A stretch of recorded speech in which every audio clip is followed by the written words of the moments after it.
Hai. Oh yeah, oh yeah. Oh yeah, oh yeah. Balik lagi di channel YouTube aku, Sally Zeladina. Di video kali ini aku bakal sharing pengalaman pribadi aku yang mengikuti Samapta di Pusat Pendidikan Polisi Militer atau Pusdikpom di Cimahi. Nah, Samaptanya itu berlangsung selama 10 hari dimulai dari tanggal 24 Maret tahun 2019 sampai tanggal 2 April tahun 2019. Nah, Samapta ini adalah sebagai salah satu syarat bagi kalian apabila kalian telah lulus rekrutmen sampai penandatanganan kontrak sebelum akhirnya nanti kalian akan mengikuti tahapan-tahapan berikutnya. Nah, langsung aja ya di hari pertama Samapta. Waktu itu aku hari Minggu tanggal 24 Maret itu diberangkatkan dari Palembang menuju Jakarta bareng sama angkatanku yaitu angkatan 66. Tapi ini khusus untuk yang diterima di PT PLN Persero saja. Karena untuk yang anak perusahaan, mereka telah lebih dahulu berangkat di hari sebelumnya. Nah, setelah dari Jakarta, kita langsung naik bis bareng-bareng menuju ke Cimahi. Setibanya kita di Pusdikpom, kita langsung disambut sama tentara-tentara dan langsung dipersiapkan untuk baris serta menaruh barang-barang kita seperti koper, tas, handphone, maupun barang-barang lainnya. Nah, karena syarat cowok itu harus gundul, maka waktu itu aku melihat ada beberapa teman angkatanku yang masih kena razia untuk memotong rambutnya karena rambutnya tidak terlalu pendek. Setelah itu kita langsung dikumpulkan untuk berfoto. Nah, foto tersebut nanti akan digunakan sebagai ID card kalian pada saat di pengenalan perusahaan hingga kalian diangkat menjadi pegawai di PT PLN Persero. Setelah itu kita langsung disebutkan untuk kelompok masing-masing nama. Waktu itu di angkatanku berjumlah 256 sehingga dibagi menjadi 2 kompi. Yang pertama yaitu kompi A, yang kedua yaitu kompi B. Sedangkan untuk peletonnya dibagi menjadi 6. Dimulai dari kompi A berjumlah 3 peleton dan kompi B berjumlah 3 peleton. Setelah itu kita dikumpulkan sesuai dengan kelompok masing-masing yang sudah dibagikan. Nah, setelah itu para pembina atau danton, komandan peletonnya itu langsung memberitahu apa-apa saja yang dilarang pada saat kita mengikuti Samapta. Hal yang sangat tidak boleh pada saat kita melaksanakan Samapta. Yang pertama yaitu menggunakan handphone, kedua yaitu membawa cemilan, dan yang ketiga yaitu membawa barang-barang yang terlarang seperti rokok maupun narkoba. Nanti semua barang akan disita terus dikumpulkan. Kalau untuk handphone itu dikumpulkan jadi satu tempat, nanti handphone tersebut akan dibagikan pada saat kita selesai melaksanakan Samapta. Nah, setelah itu kita akan dikumpulkan lagi untuk mempelajari Mars PLN. Di masyarakat,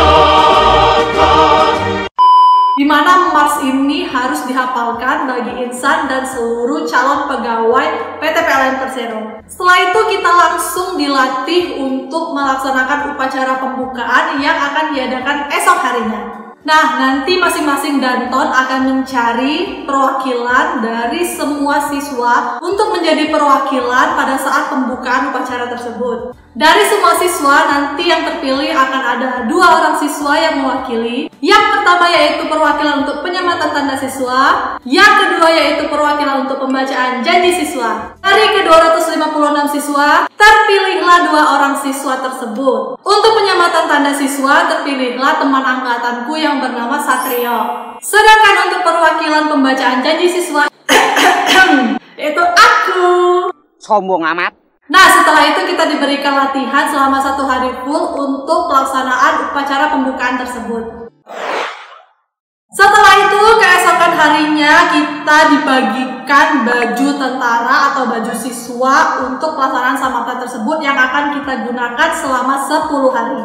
Selain baju, kita juga diberikan topi, diberikan sepatu, dan juga diberikan aksesoris-aksesoris dan pernak-pernik lainnya. Oh ya, make sure ya kalian menjaga kesehatan kalian karena upacara pembukaan ini dihadiri oleh pemimpin dari Pusdikpom dan juga beberapa petinggi dan perwakilan dari PT PLN Persero.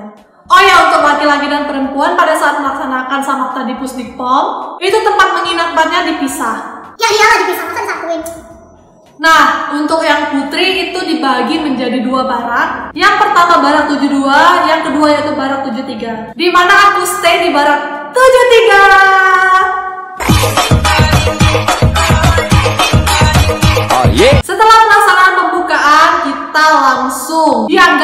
sebagai siswa prajabatan yang melaksanakan samapta. Di situ rasanya satu hari kayak berasa 10 tahun.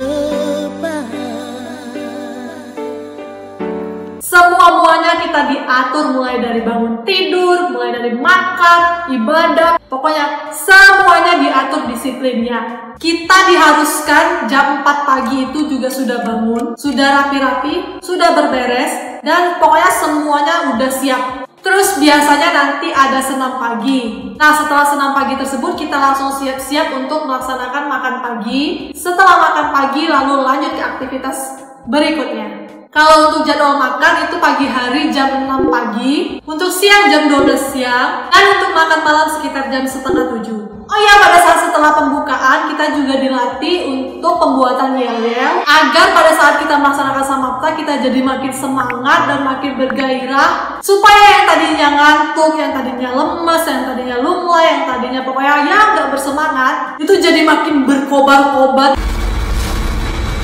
dan membara semangatnya. Oh ya, tidak hanya kelompok Pelton dan kelompok Kompi yang ada pemimpinnya, tapi juga yel-yel ada pemimpinnya. Pemimpin yel-yel itu ada 2 orang. Awalnya dipimpin sama Satrio, namun digantikan oleh Fayet. Dan pemimpin yel-yel satunya yaitu aku lagi.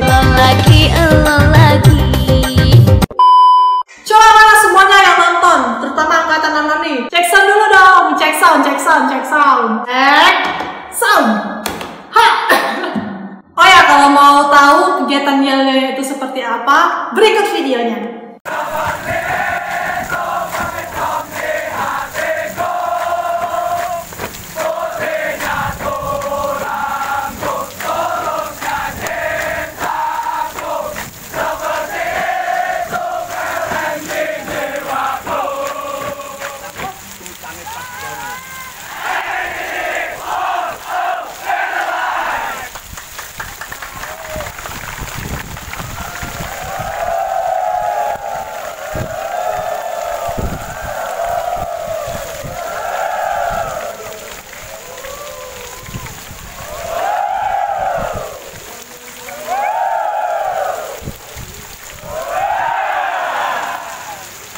Berdasarkan pengalaman pribadi aku, dari ke-10 hari itu yang paling berat adalah hari pertama, dimana setelah pembukaan kita langsung memasuki masa orientasi. Nah, masa orientasi tersebut kita benar-benar disuruh tiarap,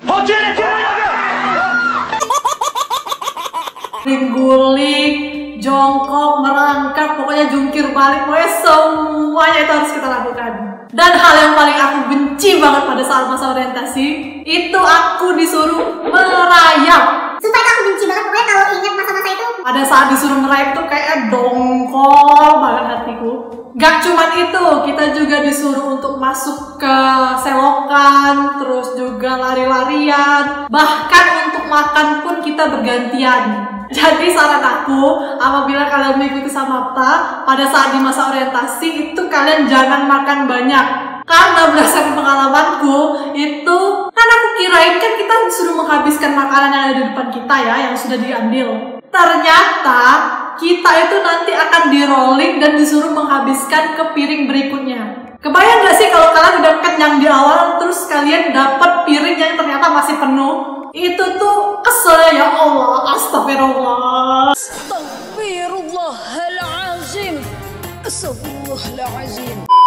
Tapi alhamdulillah pada saat itu cuaca sedang mendukung sekali karena cuacanya agak-agak mendung, jadi nggak terlalu terasa. Nah, satu lagi yang paling aku benci, kan pada saat kita disuruh merayap, disuruh merangkak, disuruh ngapa-ngapain yang enggak, pokoknya gitu. Itu ada beberapa komandan yang megang pistol. Kalian tahu nggak sih pistol yang kayak untuk pelari itu yang ditembakkan pada saat kita start? Nah, itu keselnya tuh, si komandan itu ternyata di sebelahku. Pada saat dia bunyi pistol itu, ya kan aku langsung kaget kan. Untung aja pada saat itu aku nggak latah dan nggak marahin si komandan. Kesel sih sebenarnya. Selesai kegiatan orientasi tersebut, seperti biasa kita melaksanakan kayak makan, sholat, dan ibadah lain untuk yang beragama non-muslim. Nah, untuk kegiatan malamnya itu biasanya seimbang ya. Beberapa hari ada yang di outdoor, beberapa hari ada yang di indoor. Nah, setelah kita melewati hari pertama yang rasanya seperti 10 tahun itu, kita lanjut di hari berikutnya. Nah, hari berikutnya seperti biasa kita melaksanakan kegiatan-kegiatan outdoor. Salah satunya yaitu latihan baris berbaris. Oh ya, selain kegiatan outdoor, kita juga ada kegiatan indoor. Kegiatan indoor tersebut yaitu belajar seperti ya anak-anak kuliah pada umumnya. Nanti kita ada instruktur dari salah satu komandan di Pusdikpom. Salah satu hal yang diajarkan yaitu wawasan kebangsaan dan nilai-nilai Pancasila. Tujuannya yaitu untuk menumbuhkan rasa nasionalisme kita sebagai warga negara. Nah, nanti hasil dari pembelajaran tersebut juga sebagai salah satu nilai yang akan nanti kita dapatkan pada saat di akhir Samapta. Pokoknya kegiatan Samapta itu sangat banyak sekali. Nanti di hari ke-6 atau ke-7 pelaksanaan Samapta, kita akan belajar survive. Nah, nanti kita akan diajarkan oleh instruktur dan juga komandan bagaimana caranya kita membaca mata angin dan juga membaca peta. Nanti setelah kegiatan tersebut akan ada kegiatan yang melatih psikologis kalian. Jadi nanti akan ada beberapa permainan di mana kita dibagi beberapa kelompok. Nah, pada saat itu kita akan dinilai bagaimana jiwa leadership kita, bagaimana jiwa kekompakan kita, dan bagaimana jiwa kerjasama tim yang baik. Nah, setelah itu di hari ke-7 atau hari ke-8 kita akan melaksanakan caraka malam. Apa itu caraka malam? Nah, kegiatan caraka malam ini nanti kita dibawa ke salah satu hutan. Kalau aku kemarin itu dibawa ke Cikole, salah satu daerah yang ada di Jawa Barat, di mana kegiatannya itu bermacam-macam. Salah satunya yaitu nanti akan ada pemotongan ular yang nanti dagingnya itu akan dibakar lalu dimakan bersama-sama. Kalau makan daging ular itu sebenarnya kondisional ya, nggak semuanya harus makan, itu yang mau aja. Oh iya, kita diharuskan juga bawa ponco karena prediksi saat itu cuacanya akan bakal turun hujan deras. Dan benar sekali, turun hujan deras beneran. Oh ya, saat di caraka malam tersebut kita diharuskan melaksanakan beberapa kegiatan. Nah, puncaknya itu ada di malam hari. Dimana pada malam hari itu kita dibagi menjadi 5 orang dalam satu kelompok. Nah, nanti di setiap kelompok tersebut kita harus menelusuri jalan di sana. Ya, kalau kata angkatan sebelumnya sih itu harus hati-hati. You know what I mean?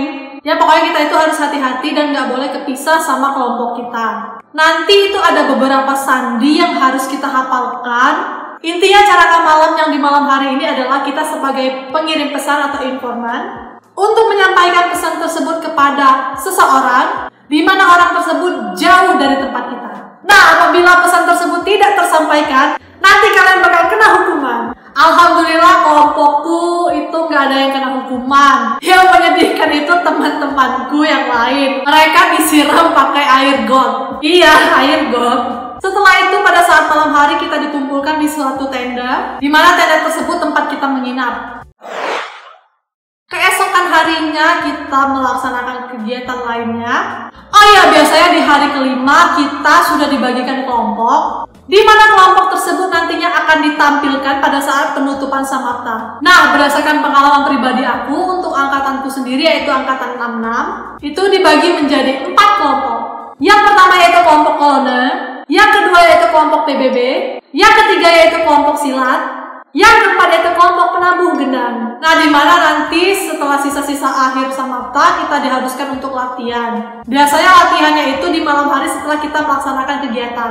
Kalau aku kemarin, aku kebetulan dapatnya di bagian kolonel. Namun di hari penutupan terjadi insiden yang tidak mengenakan, yaitu aku mengalami cedera kaki, sehingga akhirnya aku tidak bisa tampil di penutupan.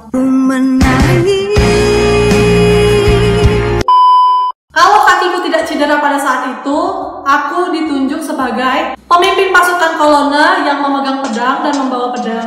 Namun karena insiden tersebut, akhirnya posisi itu digantikan oleh temanku Bella. Pokoknya yang paling seru dari kegiatan latihan itu adalah pada saat itu hujan. Sumpah itu pada saat hujan itu kayak rasanya tuh kebahagiaan yang tidak tara. Pokoknya latihan yang paling disenangi sama siswa-siswa adalah pada saat turun hujan. Dimana pada saat turun hujan itu semua kegiatan dihentikan. Aku ingat banget pada saat itu kolonel, karena cuacanya hujan deras, akhirnya kami berteduh. Nah, di waktu berteduh itulah kesempatan bagi kami. Ada yang ngobrol, ada yang tidur, ada yang bakal latihan pokoknya seru banget sih pada saat turun hujan, itu adalah yang dinanti-nanti.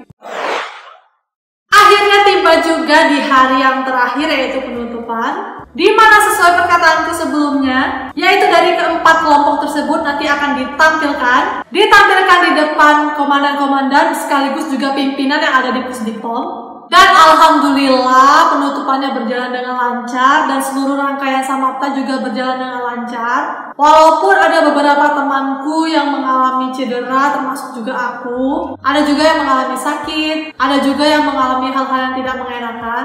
Namun semua hal itu bisa kita lewati. Nah, di hari penutupan itu adalah hari-hari yang paling membahagiakan bagi kami 256 orang. Benar-benar merasakan I feel free. I feel free. Nah, setelah itu di malam hari kita dibagikan ijazah sekaligus juga dengan penyerahan handphone yang telah disimpan selama 10 hari. Kita langsung menghubungi orang tua, pacar, teman, sahabat, pokoknya semua yang kita hubungin. Nah, setelah itu kita melaksanakan penutupan di malam hari, di mana penutupan tersebut juga disertai dengan siraman bunga yang diwakili oleh temanku. Nah, setelah itu ada renungan malam, di mana lagi-lagi renungan malam ini dipakai sama kami sebagai kesempatan untuk tidur. Setelah itu komandan-komandannya juga berpamitan dan memberikan pesan bagi kami, sekaligus juga dengan meminta maaf kalau misalkan ada salah-salah kata atau salah-salah perbuatan selama Samapta. Dan kami pun juga melakukan hal yang sama. Nah, kesan aku selama mengikuti Samapta di Pusdikpom, ya pokoknya banyak kenangan yang berharga dan gak terlupakan. Tapi tetap indah untuk dikenang, tapi tidak untuk diulang. Nah, setelah itu kita langsung diberangkatkan ke Bogor. Oke, segitu aja video dari aku. Jangan lupa like video ini, lalu komen down below, dan jangan lupa subscribe biar aku lebih semangat lagi untuk bikin video selanjutnya. Segitu dulu video dari aku, and I'll see you on my next video. Dadah!